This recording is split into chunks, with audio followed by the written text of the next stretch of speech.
Yeah, I think, like, to be honest, it was a long ass year.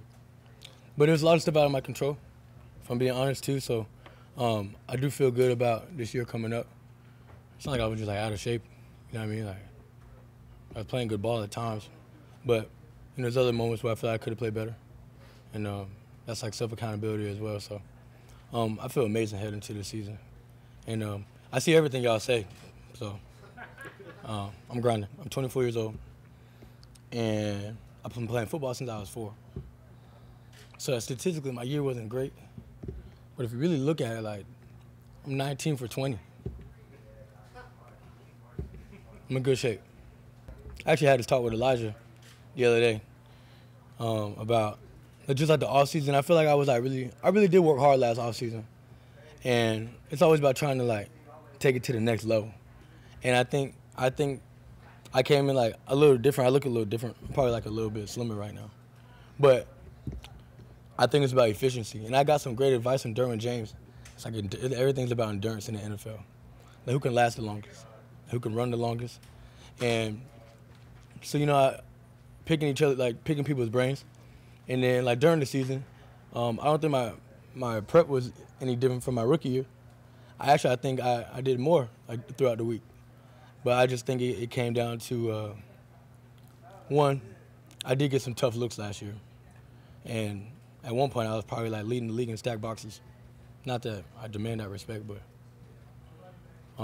just situational. And then on top, there were some moments where I could have came up big and I just, probably didn't. So, but every year is different. So you can't just be like, oh, like he played bad last year. I don't want to say I played bad. Let's not do that. Like, it could have been better though.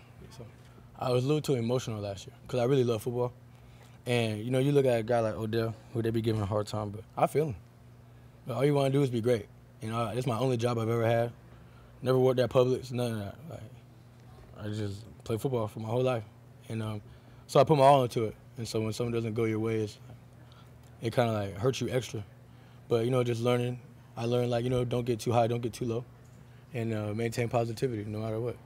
I think it is like the whole market is wrecked, and for whatever reason, you can take whoever you want and make it an example like, oh, it's this guy's fault or it's that guy's fault.